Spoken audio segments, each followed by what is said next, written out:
नमस्कार। अपने बीच भारतीय जनता पार्टी के माननीय राष्ट्रीय प्रवक्ता डॉक्टर संबित पात्रा जी आपको संबोधित करेंगे। मेरा विनम्र निवेदन है माननीय पात्रा जी से आपको संबोधित करें। धन्यवाद आदरणीय संजय जी। यहाँ आज रविवार के दिन भी पत्रकार बंधु मौजूद हैं। आप सभी को बहुत बहुत धन्यवाद। Thank you a great deal. आज का ये जो पत्रकार वार्ता है, ये एक बहुत बड़ा खुलासा है।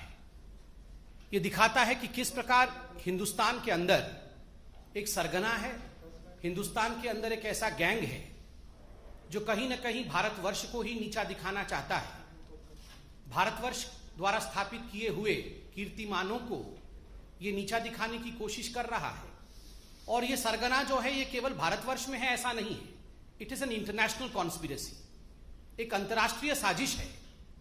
और बहुत सारे डॉट्स, बहुत सारे जो कैरेक्टर्स होते हैं वो भारत में भी हैं और भारत के बाहर भी हैं। आज आपने अखबारों में सुबह पढ़ा होगा न्यूज क्लिक के विषय में। न्यूज क्लिक एक पोर्टल है। कुछ ऐसे पोर्टल्स हैं हिंदुस्तान में जो मीडिया का चोगा ओढ़ करके मीडिया बनने की कोशिश करती है, मगर वो मीडिया नहीं है।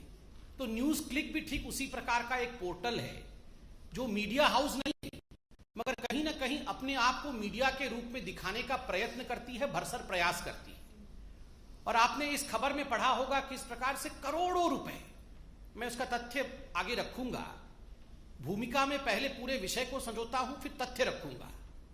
किस प्रकार करोड़ों रुपए विदेशों से संदिग्ध हिंदुस्तान आए हैं और उनका एक ही मकसद था, हिंदुस्तान के सरकार और हिंदुस्तान का जो सिस्टम है उसको धता बताना, उसको फेल्ड बताना और विदेशों को, विदेश की जो ताकतें हैं और खास करके अन्य देशों का हिंदुस्तान में प्रोपेगेंडा करना। We have seen in this most important news article today as to how money trade in fact was there from foreign nations, as to how dubious characters were involved, and the only agenda of these so-called portals, and in this particular one, the portal called News Click, the only agenda is propaganda of a foreign nation and demeaning India's name. ये इस प्रकार का एक साजिश भारतवर्ष में चल रहा है। बंधुगण, आप सबने देखा होगा कुछ लोग अपने आप को एक्टिविस्ट कहते हैं, कई लोग इनको अर्बन नक्सल भी कहते हैं, माओइस्ट भी कहते हैं। ये लोग अपने आप को एक्टिविस्ट कहते हैं। ये एक्टिविस्ट और ये जो पोर्टल वाले हैं जो मीडिया का चादर ओढ़ करके अपने आप को मीडिया के रूप में प्रोजेक्ट करते हैं, कुछ विदेशी ताकतें, उसके साथ साथ भारतवर्ष के मेन स्ट्रीम राजनेता भी कुछ ऐसे हैं जिनका एक बिल्कुल सरगना बना हुआ है, एक ग्रुप बना हुआ है और बहुत ही प्लान तरीके से, बहुत ही सामंजस्य के साथ ये काम करते हैं। और इनका मकसद होता है भारतवर्ष में अनरेस्ट फैलाना, भारतवर्ष में अराजकता फैलाना, भारतवर्ष में कंफ्यूजन अर्थात भ्रम की स्थिति को उत्पन्न करना। This is part of an international tool kit. हमने टूल किट के विषय में आपको अवगत कराया था। टूल किट का जो है पूरा का पूरा पर्चा आपके सामने रखा था। बंधुगण, आज ये जो न्यूज क्लिक के बारे में अखबारों में छपा है, जो तथ्य सामने आया है, एक बात स्पष्ट होता है कि ये टूल किट केवल हिंदुस्तान में कुछ राजनीतिक दल चला रहे हैं ऐसा नहीं है। हिंदुस्तान के बाहर भी एक बहुत बड़ा ऐसा परियोजना है, एक प्रयोजन है, एक प्लान है, एक कॉन्स्पिरेसी है जो इस टूल किट का हिस्सा है। तो it would not be wrong two point out that apart from a domestic tool kit there is an existence of an international conspiracy in form of an international toolkit. आप सब ने देखा होगा कि जब भी हिंदुस्तान में कुछ अच्छा होता है, हमारी वैक्सीन नीति आप देख लीजिए, पूरे विश्व में हमारे वैक्सीन नीति को लेकर सराहना की गई, वैक्सीन मैत्री को लेकर सराहना की गई। किस प्रकार से हमने अपने देश में, इतने बड़े देश में 130 करोड़ जनता को हम वैक्सीनेट कर रहे हैं, उसमें भी किस प्रकार से हमारे देश को बदनाम किया जाए, हमारी वैक्सीन नीति को बदनाम की जाए, यह कुचेष्टा कुछ लोगों ने, कुछ संगठनों ने, कुछ संस्थाओं ने किया है और कुछ पोर्टल्स ने भी किया है। आज समझ में आता है ये किस प्रकार से हो रहा था, फॉरेन फंडिंग के माध्यम से हो रहा था। सेंट्रल विस्ता, ये उदाहरण मैं आपको दे रहा हूं बंधुगण कि किस प्रकार एक सोची समझी साजिश चल रही है।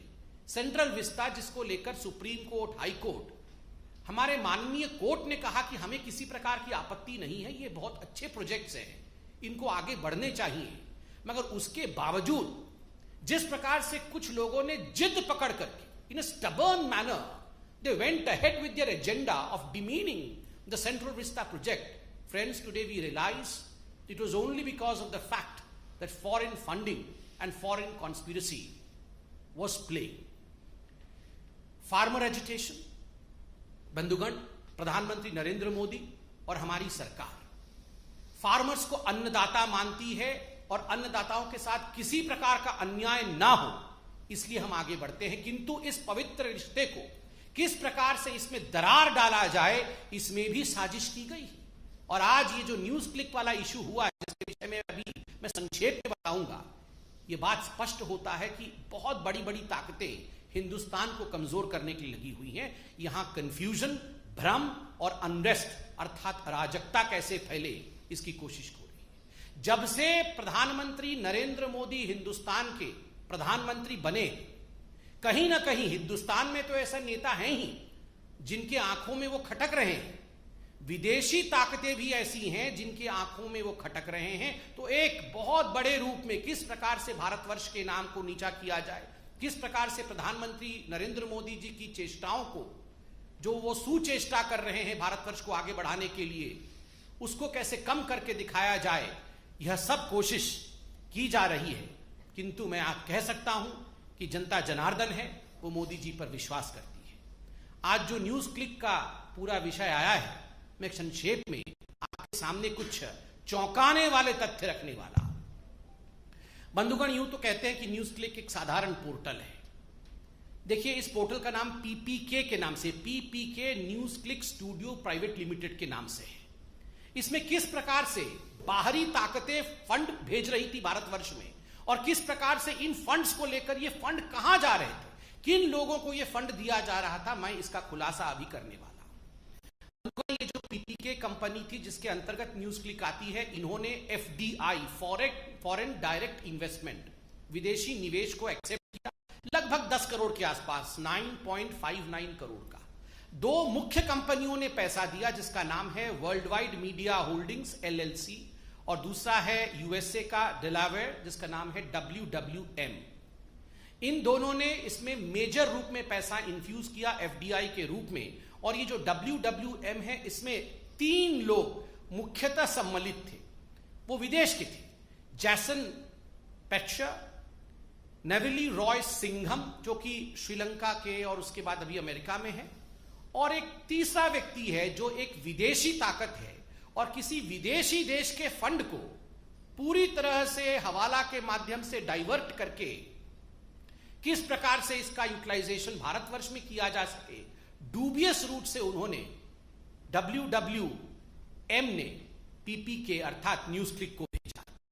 बंधुगण, आपको जान के आश्चर्य होगा, ये जो निवेश होता है विदेश से, एफडीआई होती है, उसके लिए आपको एक शेयर वैल्यू दिखाना पड़ेगा कि हाँ ये जेन्युइन लगे, कि ये बड़ी कंपनी थी, तभी जाके हमने निवेश किया। कुल मिलाकर 10 रुपए प्रति शेयर का न्यूज क्लिक का वास्तविक जो चरित्र है, वो 10 रुपए प्रति शेयर का उसका ओरिजिनल स्वरूप है। But that was inflated just in order to make news click look as if it was an authentic destination for an FDI, उसको इन्फ्लेट करके 11,510 रुपए का एक शेयर कर दिया गया। अब सोचिए ये षड्यंत्र में कितने लोग इन्वॉल्व थे और किस प्रकार से ये षड्यंत्र काम कर रहा था। केवल ये 10 करोड़ का जो FDI था यही नहीं, लगभग 30 crore, to be precise 28.46 crore रुपया ये जो न्यूज इसने भिन्न भिन्न एजेंसियों से, विदेशों से रिसीव किया। Justice and education fund Inc USA, ऐसी बहुत सारी यूएस के एजेंसीज हैं, कंपनीज हैं, जिनसे इन्होंने लगभग 30 करोड़ रुपए लिए हैं। और ये 30 करोड़ रुपए किस लिए लिए हैं? ये 30 करोड़ रुपए लिए हैं maintenance of people dispatch portal. ये 30 करोड़ रुपए लेके एक पोर्टल है जिसका नाम है पीपल्स डिस्पैच पोर्टल, उसका ये मेंटेनेंस न्यूज क्लिक वाले करेंगे। आप जानते हैं ये जो पीपल्स डिस्पैच पोर्टल है ये किसका है? ये भी ये न्यूज क्लिक वालों का है। अपने ही पोर्टल को मेंटेन करने के लिए यूएस की कुछ कंपनियां, विदेशी कंपनियां, वो इनको 30 करोड़ रुपए दे रहे हैं और बदले में कहा गया हम आपको एक्सपोर्ट सर्विस देंगे, मतलब हम बहुत बढ़िया मेंटेनेंस करेंगे और आपको बताएंगे कि हमने कैसे मेंटेन किया, हम सर्विस अपना एक्सपोर्ट करेंगे। मगर जब इनके प्रमोटर्स से पूछा गया कि आपने क्या सर्विस एक्सपोर्ट किया, तो उनके पास कोई जवाब नहीं है। अर्थात ये विदेशी ताकतें जो हैं, ये पैसा किन्हीं और कारणों से भेज रही हैं। ये न्यूज पोर्टल के मेंटेनेंस का तो केवल बहाना है, कारण कुछ और है। अब मैं कारण बताता हूं, किन किन लोगों को इस न्यूज पोर्टल के माध्यम से पैसा गया। ये करोड़ों रुपए बाहर से आए, 30-40 करोड़ तो मैंने अभी हिसाब दिया है, ना जाने और कितना आया होगा। अब ये पैसा गया कहां? मैंने आपको कहा था कि हिंदुस्तान के अंदर ऐसे कुछ राजनेता हैं, ऐसे कुछ एक्टिविस्ट हैं जो चाहते हैं कि हिंदुस्तान में एक माहौल भ्रम का और अनरेस्ट का बने। आपको याद होगा गौतम नौलखा, क्योंकि एल्गार परिषद के जो माओइस्ट लिंक थे वो अरेस्ट हुए थे। गौतम नौलखा, कई लोगों ने उन्हें अर्बन नक्सल भी कहा, और गौतम नौलखा जिन्होंने भीमा कोरेगांव केस में हिंदुस्तान में अनरेस्ट फैलाने की कोशिश की थी, उनको इसमें से लगभग 21 लाख रुपए मिले।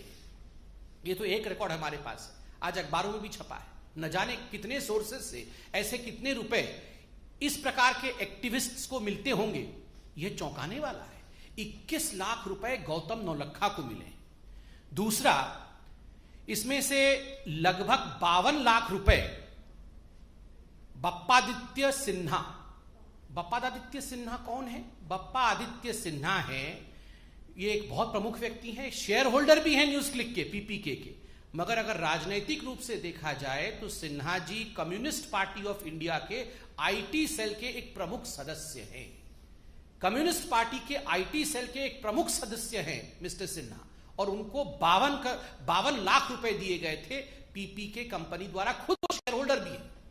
और तो और हमें समझ में यह नहीं आ रहा है, 9वीं क्लास पढ़ा हुआ एक इलेक्ट्रीशियन है जोसेफ राज, जिनको 1.5 करोड़ से अधिक रुपए पीपीके ने दिया। क्यों दिया? ये सारा पैसा किसी के माध्यम से किसी और को दिया जा रहा है। क्यों दिया जा रहा है? देश में भ्रम फैलाने के लिए एक प्राइस टैग है, देश में कंफ्यूजन फैलाने के लिए एक प्राइस टैग है, दूसरे देशों का प्रोपेगेंडा करने के लिए एक प्राइस टैग है, मोदी जी को गाली देने के लिए एक प्राइस टैग है, हमारी सरकार को नीचा दिखाने के लिए एक प्राइस टैग है। असली किसानों के मुद्दे को अगर मोदी जी आगे बढ़ाते हैं, उसको किस प्रकार धता बता दिया जाए, उसके लिए एक प्राइस टैग है। सीएए पे किस प्रकार से रोड जाम कर देना है, अगर आप करने में सक्षम हैं तो एक प्राइस टैग है। जहां भी एंटी इंडिया कोई सेंटिमेंट हो, कोई नैरेटिव हो, उसको आगे बढ़ाने के लिए एक प्राइस टैग है। और यही साजिश विदेशी ताकतों के साथ मिलकर के एंटी इंडिया फोर्सेस कर रही है। आज बीजेपी सिर्फ अंत में इतना ही कहना चाहती है कि जीतेगा तो भारत ही, भले कितनी ये देश विद्रोही शक्तियां, देशद्रोही शक्तियां, एंटी इंडिया फोर्सेस चाहे कितना भी काम कर ले, कितनी भी षड्यंत्र कर ले, कितने भी विदेशी देशों से पैसा ले ले, मगर जीतेगा भारत ही, क्योंकि भारत की जनता बुद्धिमान है, समझदार है। इन सभी विषयों पर वो सोच समझकर अपनी कदम आगे बढ़ाती है। धन्यवाद बंधुओं, कोई प्रश्न हो तो अवश्य पूछें।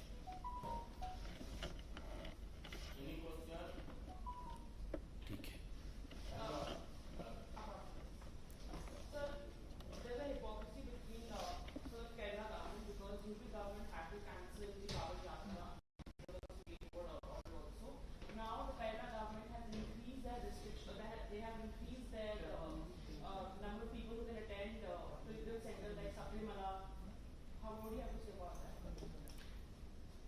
See, as far as COVID is concerned, it is a matter of concern. We all have to follow COVID appropriate behavior. The Prime Minister of the country, the government of the day, the Supreme Court and all other courts have instructed us, have advised us accordingly. But I firmly believe that selectivism is something which has been taunted, which has been in fact called out by the citizens of this country. As far as the Kerala government is concerned, the news that has come out today, that despite the fact that the state of Kerala is reeling under high pressures of COVID, we have increased COVID patients there. We have We have to take great many steps to see to it that people do not fall ill. But is it appeasement? What Kerala government is doing is something which people are asking. I firmly believe that the Kerala government would heed to all these advices and would see to it that the citizens of Kerala are protected.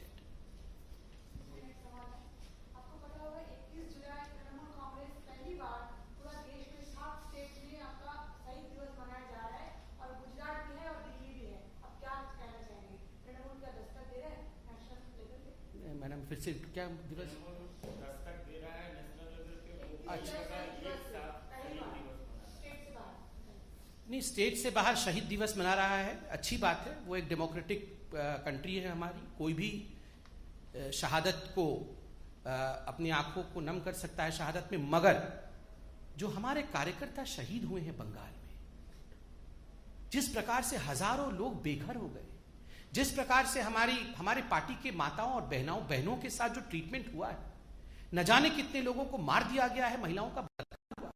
इस विषय में जो NHRC का report अभी 2 दिन पहले आया, जिसमें स्पष्ट रूप से कहा गया है there is no rule of law in Bengal, there is law of ruler in Bengal. इस पर ममता बनर्जी क्या कहेंगी? मैं ममता जी से आज निवेदन करूंगा कि जिन भारतीय जनता पार्टी के कार्यकर्ताओं ने लोकतंत्र को अपहोल्ड करने के लिए शहादत दी है, उनके शहादत पर भी ममता बनर्जी कुछ कहें, उनके बलिदान पर भी ममता बनर्जी 2 आंसू बहाएं और क्षमा याचना करें, जिस प्रकार से उन्होंने कानून व्यवस्था की धज्जियां बंगाल में उड़ाई है। Thank you. Subscribe to our channel by clicking the subscribe button. Click the bell button and enjoy the latest uploads from our channel.